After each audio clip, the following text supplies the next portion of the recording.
Banking jobs India की one of the most reputed jobs में से एक होती हैं क्योंकि फर्स्ट ये आपको बहुत अच्छा पे करती हैं। सेकंड, इसमें करियर में ग्रोथ का बहुत ज्यादा स्कोप होता है। ये करियर में स्टेबिलिटी भी प्रोवाइड करती हैं एंड जो ओवरऑल जॉब सेटिस्फैक्शन होता है वो इसमें बहुत अच्छा रहता है। नाउ आई एम श्योर आपके दिमाग में भी कभी ना कभी ये चीज जरूर आई होगी कि अगर आप भी इंडिया में बैंक मैनेजर बनना चाहते हैं तो कैसे बन सकते हैं। Hi everyone, welcome to our channel. My name is Sugandha Sharma और आज की वीडियो में हम डिस्कस करेंगे कि अगर आप इंडिया में बैंक मैनेजर बनना चाहते हैं तो आपको क्या करना होगा। जस्ट टू अवॉइड कंफ्यूजन, मैं स्टार्टिंग में ही एक चीज बता देना चाहती हूँ कि इंडिया में बैंक मैनेजर बनने के लिए पहले आपको बैंक पीओ बनना होता है, यानी प्रोबेशनरी ऑफिसर बनना होता है, जिसके 1 से 2 साल के प्रमोशन के बाद आप बैंक मैनेजर बनते हैं। तो बीच में कई बार जब पीओ वाला टर्म आएगा, I hope you do not gate confused. इस वीडियो को हम 4 पार्ट्स में डिस्कस करेंगे। सबसे पहले job profile of bank manager, second eligibility criteria, third selection process and fourth after job life. तो चलिए शुरू करते हैं job profile of bank manager के साथ, यानी बैंक मैनेजर क्या होते हैं और क्या काम करते हैं। बैंक मैनेजर का काम होता है कि जहां पे वो पोस्टेड हैं उस पूरे डिपार्टमेंट को मैनेज करना, यानी उनके नीचे आने वाले एम्प्लॉइज को मैनेज करना, एवरीडे ऑपरेशंस को स्मूथली रन करना एंड इंडिविजुअल्स एंड बिजनेसेस को सर्विस प्रोवाइड करना। इसके अलावा जो भी कस्टमर्स हैं उनकी जो भी क्वेरीज हैं या कंप्लेंट्स हैं उनको एड्रेस करना, फाइनेंशियल रिपोर्ट्स बना के एनालिसिस करना एंड टू मेक श्योर कि बैंक की जो भी पॉलिसीज हैं एंड रूल्स एंड रेगुलेशंस हैं उनको स्ट्रिक्टली फॉलो किया जा रहा है। सो आप एक तरीके से मान सकते हैं कि एक पूरे डिपार्टमेंट को मैनेज करने का काम एक बैंक पीओ का होता है और जब वो बैंक मैनेजर बनते हैं वो सेम रिस्पॉन्सिबिलिटी को कैरी फॉरवर्ड करते हैं on a larger scale. Now let us discuss the eligibility criteria for the same. देखिए, बैंक में मैनेजर बनने के अलग अलग तरीके हो सकते हैं। मोस्टली ये तरीका थ्रू पीओ होता है, तो ये अलग अलग तरीके के हिसाब से जो एलिजिबिलिटी क्राइटेरिया है वो भी डिफर करता है। इसके अलावा अलग अलग बैंक्स में भी ये तरीके डिफर करते हैं, इसलिए ये बहुत इंपॉर्टेंट है कि जब आप किसी बैंक में एज अ पीओ अप्लाई करना चाहते हैं तो आप उस पर्टिकुलर बैंक के एलिजिबिलिटी क्राइटेरिया यानी एज, क्वालिफिकेशन एंड स्ट्रीम को एक बार कंसिडर करें। क्वालिफिकेशन की बात करें तो इन जनरल सभी बैंक्स ये मांगते हैं कि आपने अपना ग्रेजुएशन कंप्लीट किया हो, चाहे किसी भी स्ट्रीम में किया है और चाहे कितने भी परसेंट के साथ किया है। बट अगेन ये bank to bank and exam to exam या जो डिफरेंट तरीके हैं बैंक ज्वाइन करने के उसके हिसाब से वेरी कर सकता है। सो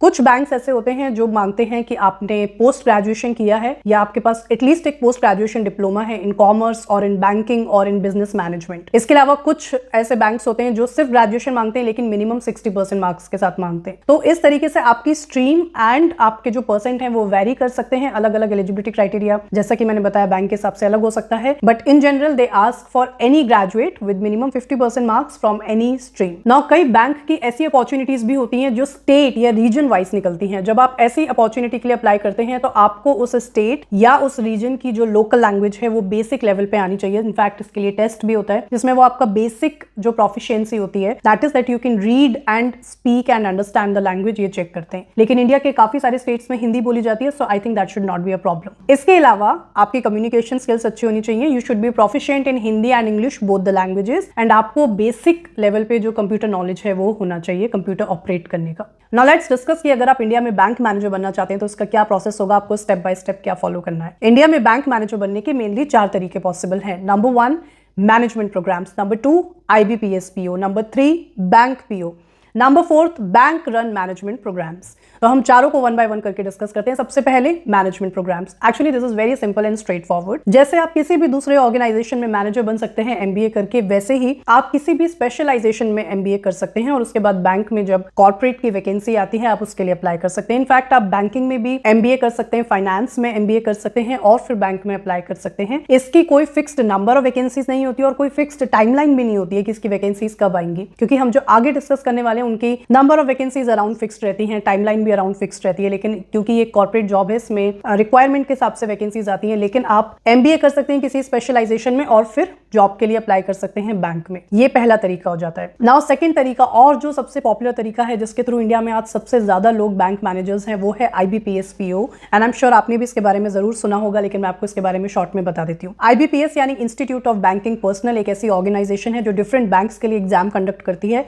अलग अलग पोस्ट पे, जैसे कि clerk, specialist officer and PO। तो उन्हीं में से एक पोस्ट ये PO यानी प्रोबेशनरी ऑफिसर की होती है, जिसके लिए ये एनुअली यानी हर साल एग्जाम कंडक्ट करती है। इसके फॉर्म्स जुलाई, अगस्त या सितंबर के मंथ में निकलते हैं। अभी लेटेस्ट जो इसके फॉर्म्स निकले थे ये अगस्त के मंथ में निकले थे। इसके लिए एज 20 से 30 इयर्स मांगी जाती है। क्वालिफिकेशन में ग्रेजुएशन मांगा जाता है, चाहे आपने किसी भी स्ट्रीम में अपना ग्रेजुएशन कंप्लीट किया हो। इसमें नॉर्मली 4000 to 5000 वैकेंसीज निकलती हैं, लेकिन वो प्लस माइनस 10-20% वेरी कर सकती हैं। IBPS PO जो है इसमें सबसे पहले आपका एक रिटन एग्जाम होता है प्री का, फिर एक सेकंड मेंस एग्जाम होता है, फिर एक पर्सनल इंटरव्यू होता है जिसके बेसिस पे आपको सेलेक्ट किया जाता है। And this is one of the most popular way in which people join bank as PO. Third तरीका है बैंक पीओ एग्जाम्स। अब देखो, आपको कंफ्यूज नहीं होना है। आईबीपीएस पीओ खुद आईबीपीएस कंडक्ट करा रहा है और बैंक्स जो है सिर्फ आईबीपीएस को इन्फॉर्म कर रहे हैं कि हमारी ये वैकेंसीज हैं, और एक साथ 7 से 8 बैंक्स या 9 से 10 बैंक्स मिलके या 4 से 5 बैंक्स भी हो सकते हैं, डिपेंड करता है उस साल कितने बैंक्स में कितनी वैकेंसीज हैं। सब अपना अपना बता देते हैं आईबीपीएस को, और आईबीपीएस एक नोटिफिकेशन पब्लिश कर देता है। लेकिन कुछ ऐसे बैंक्स जैसे कि State Bank of India, RRB यानी regional rural bank, and Reserve Bank of India यानी आरबीआई, सभी बैंक्स के साथ ना मिलके अकेले अपनी वैकेंसीज निकालते हैं। ऑल्दो इस एग्जाम को कंडक्ट आईबीपीएस ही कराता है, लेकिन ये बैंक्स इंडिविजुअल लेवल पे आईबीपीएस को अप्रोच करते हैं कि इतनी वैकेंसीज हमें निकालनी है और हमें पीओस कंडक्ट करने हैं। नॉर्मली इसमें 2000 to 3000 वैकेंसीज ही निकलती हैं as opposed to IBPS PO, जिसमें आप समवेयर अराउंड 4000 to 8000 वैकेंसीज, जैसा कि मैंने बताया, +-20% हो सकता है, हर साल एक्सपेक्ट कर सकते हैं। सो ये बैंक्स अपना खुद का ही पीओ एग्जाम कंडक्ट कराते हैं और इसमें पूरा प्रोसेस सेम रहता है। इसकी वैकेंसीज भी हर साल आती हैं। इसमें भी आपका प्री का एग्जाम, मेंस का एग्जाम एंड इंटरव्यू होता है। कई बार इसमें जीडी का राउंड भी हो जाता है जो बाकी एग्जाम में नहीं है। तो इस तरीके से ये वेरी कर सकता है। इन दोनों ही एग्जाम्स की प्रिपरेशन के लिए मार्केट में कई सारी बुक्स अवेलेबल हैं। इसके अलावा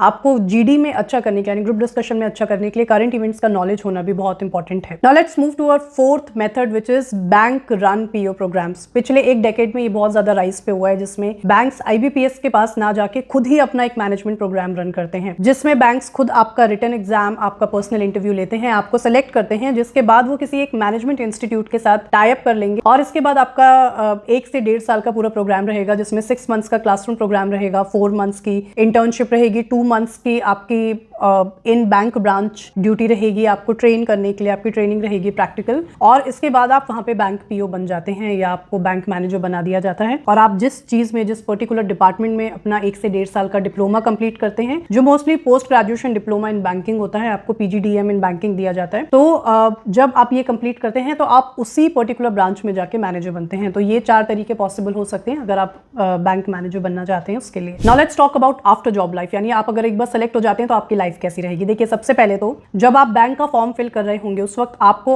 ऑलरेडी फिल करना होता है कि आपको पोस्टिंग कहाँ पे चाहिए। बहुत सारे बैंक्स में ऐसा भी रूल होता है कि आप जिस स्टेट से भर रहे होते हैं फॉर्म, आपकी पोस्टिंग लाइफ टाइम उसी स्टेट में आती है, but you still should be prepared कि आपकी पोस्टिंग पूरे इंडिया में कहीं भी आ सकती है। इसके अलावा बैंकिंग जॉब्स में अच्छे खासे हॉलीडेज मिल जाते हैं, यानी सरकारी छुट्टियां मिल जाती हैं, जो बाकी किसी जॉब के कंपैरिजन में थोड़ी सी ज्यादा होती है। सैलरी की बात करें तो यहाँ पे आपकी सैलरी इनिशियली ही अराउंड ₹40,000 से 50,000 पर मंथ हो सकती है। देखिए, जो सैलरी है उसको एग्जैक्ट बताना बहुत मुश्किल है, क्योंकि आपकी बेसिक पे के ऊपर अलाउंस लगता है। जैसे अगर मान लेते हैं आपकी बेसिक पे लेट्स से 15,000 है, तो उस पे 10% DA, then housing allowance, then कई तरीके के अलाउंस लगते हैं, जिसको मिलकर आपकी सैलरी बनती है। आपकी बेसिक पे जो है, आप किस बैंक में जॉब कर रहे हैं, आपकी जो पोस्टिंग की लोकेशन है वो क्या है, इसके ऊपर डिपेंड करता है। इसलिए ये एग्जैक्ट बताना थोड़ा डिफिकल्ट होता है, बट आप 40K अराउंड एक बैंक पीओ की सैलरी मान के चल सकते हैं। जब आपके 1 से 2 साल बाद प्रमोशन होंगे और आप बैंक मैनेजर बन जाएंगे तो इसमें डेफिनेटली बहुत अच्छा इंक्रीज भी आएगा। प्रमोशंस की बात करें तो यहाँ पे आप बैंक पीओ से assistant manager, then deputy manager, then branch manager,